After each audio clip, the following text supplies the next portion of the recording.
Reduce this, and it has to begin immediately.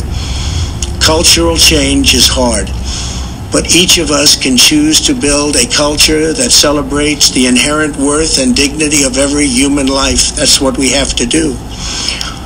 Third, we must reform our mental health laws to better identify mentally disturbed individuals who may commit acts of violence and make sure those people not only get treatment, but when necessary, involuntary confinement. Mental illness and hatred pulls the trigger, not the gun.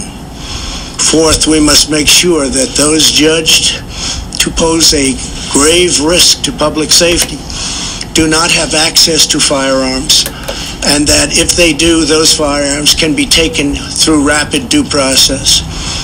That is why I have called for red flag laws, also known as extreme risk protection orders.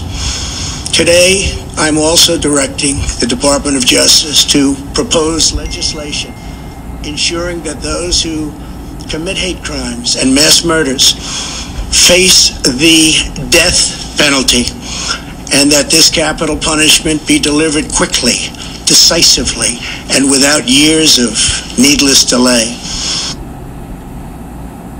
Okay.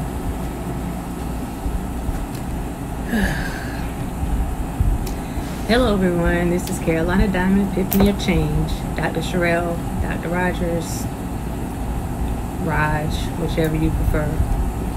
So I just watched one of the press conferences that our POTUS did today. I think this one was from this morning at 10:15. And I also watched the one that he did at the airport yesterday when he came back from whatever trip he was on, interrupting weddings and stuff. But on yesterday, I picked up part of his speech, announcement, whatever you want to call it, and the president said that him and his wife extend their condolences, and they would like to thank and congratulate the officers for their work. Congratulate the officers for their work. Okay. He said that they were Ohio and Texas, they're two incredible places with incredible people. He went on to say that hate has no place in this country, and he said we're going to handle that.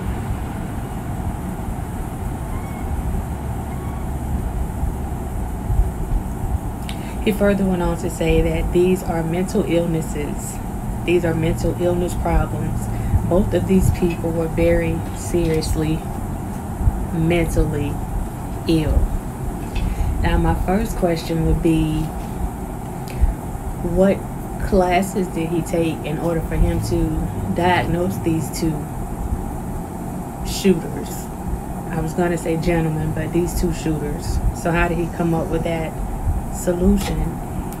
And is it because of who they are that they are deemed mentally ill? Now, we've seen other people be involved in other shootings in other places, and you know, he's went as far as to call them terrorists, even if they weren't shooters. If they were involved in something, he's gone as far as to call them terrorists, thugs, rats, rapists, murderers. And in this particular situation, not only initially did he not want to call out the fact that they were using assault type rifles, which I really still don't think he admitted to, but he also at the beginning did not want to say that all of these shooters that were involved in these massacres, not just the two from this weekend but the one from last weekend as well, all were hate filled. They were all based behind some type of white supremacy ideology, and he just happens to look over this. My issue is he has made a lot of comments, that can be considered racially charged. And a lot of people are making excuses for these comments that he is making. But for me, if it walks like a duck, quacks like a duck, darn it, call it Daffy. But he will not accept any responsibility for his role in what's going on right now. Now, don't get me wrong, he didn't make anyone pull the trigger. I totally disagree with that whenever people want to put killing someone or whatever on something else. You had the gun in your hand, you were the one that did the killing, you're the one that's responsible for it. But when it comes to the rhetoric, we've already talked about media manipulation, how a lot of people are easily manipulated, especially people that are already considered vulnerable. You have people that are part of a vulnerable population, and these are often the people that get caught up in a lot of the stuff on social media, and it's easy for them to get pulled into these hate groups and these just different types of groups that go against people. It's easy for these people to be brainwashed, and those are usually the people that these types of groups target. They're trying to find themselves, they're trying to find something. And it's almost like a game when you're looking for something, you're looking for a place to fit in, and you get into this environment and no one's against you, they're against all these other people, they're against this group of people. So you start developing a type of camaraderie and a brotherhood. And my concern with all of this is, we're speaking about the 2 shootings that we just had this past weekend. But like I said, the weekend before, it's within a week's time, we had the shooting in Gilroy, California at the Garlic Festival. We also had a shooting in Brooklyn. It wasn't classified as a mass shooting, but there was a shooting in Brooklyn at the Old Timers Festival at a playground, and some people were shot. One person was killed. Then you have the stuff that happened in El Paso, and you have the stuff that has happened in Dayton, Ohio. And in between, you also had another incident that happened at Walmart on last week as well. So I'm looking at this, and my concern is, though I think the thing that happened, not the shooting at Walmart, but the other situation that happened at Walmart, that had a different, I'll say a different meaning behind it, a different, that person had a different MO. But for the other 3 shootings, they all were racially charged. So my concern is, you have these websites, and it almost seems like they're constantly recruiting. It's like a new form of, I can't say it any other way. It's like a digital form, like an online version of the KKK. Like, you don't have to go around wearing sheets and cutting holes and all this stuff anymore. Just come to this website, and we'll tell you whatever you need to know on this website, and we can baptize you in the name of hate on this website. You don't have to go and worry about being seen here, being seen there, getting in trouble with your job because you're marching down the street. Just get online, and you can be whoever you want to be. And whatever we need you to do, then we'll instruct you online. But you have to understand that the mission that you're going on is quite often a suicide mission. And we need to know if you're up for the challenge. So now we're dealing with a different type of threat. It's not our average threat that we're used to dealing with. And if you pay attention in these stories that just happened, all of these shootings that just happened, the killers were between 19 and 24. Very vulnerable age. Now, in the mental health world, those same ages, 19, 24, 25, this is also the time where if a male is going to be diagnosed with schizophrenia or some type of chronic mental illness, it's usually during this time. This is usually when they start seeing the symptoms of a particular mental illness. But does that mean that what these guys have done was done because they have a mental illness?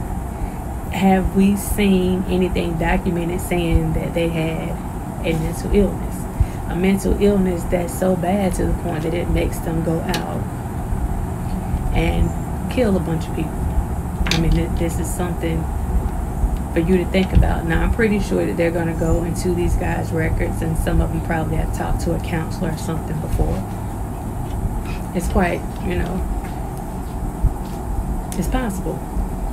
But to say that simply because these are young white males that decided to go and commit these mass murders, capital murder, that all of a sudden they have a mental illness, when if you have black or brown skinned people coming out doing the same thing, they just did it.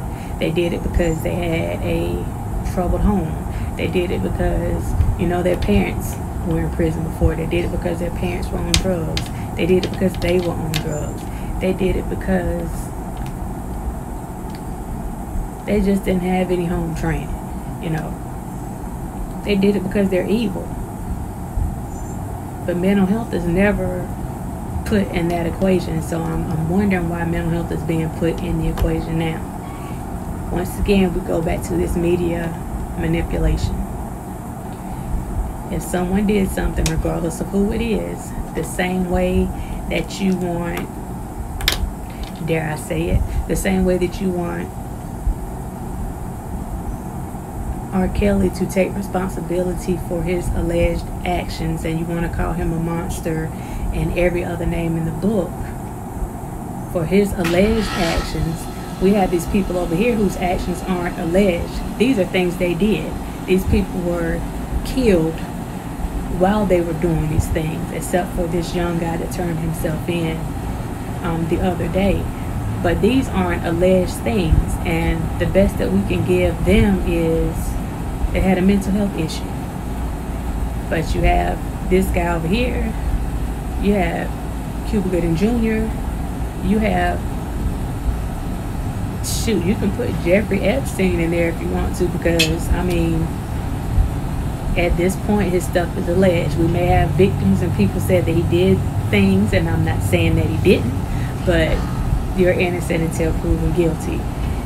So these are allegations over here versus these people over here where it's not an allegation. You saw this with your own eyes, or they admitted to it. They get called a mental health issue, and these people get called monsters and pedophiles and everything else in the book. Where's the balance in that? So it goes back to this talk about the justice system and equality. Equality is just, it's more than what happens in the courtroom. It's equality as a whole, how we treat people, how we treat situations. This is one of those situations that we need to look at. The way that we are viewing these people, and I don't get on the black and white thing, like that's not me, but just looking at the way that people are being characterized in certain situations, I want to know if you guys think that there's something behind that. Do you think that it's okay for someone that leads a nation to come out and make racially charged statements and then not accept any type of responsibility for the statements that they made, when the people that are going out doing these heinous things are retweeting and quoting exactly what he said verbatim? So I want to know what you guys think about this. We'll have some more conversation later. Actually, Phases and I, we're going to come and have a little conversation with you guys later. But I just wanted to get your thoughts on this before we do our round table, red talk, whatever, later on today. So leave your comments below.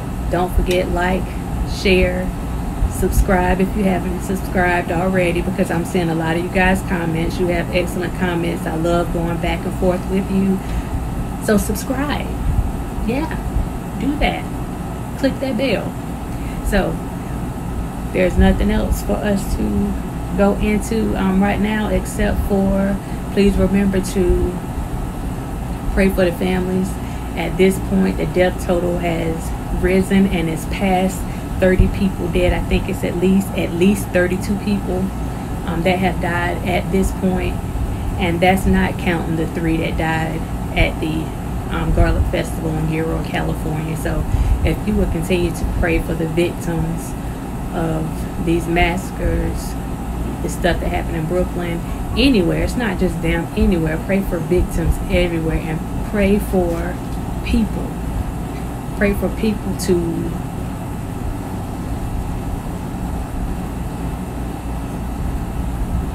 pray that their hearts are fixed, so that we don't have to keep talking about these mass murders and all this stuff. So if you can please pray for the victims and pray for the people that did it. No one is exempt from prayer. So yeah, with that being said, I'll see you guys later. Have a good one.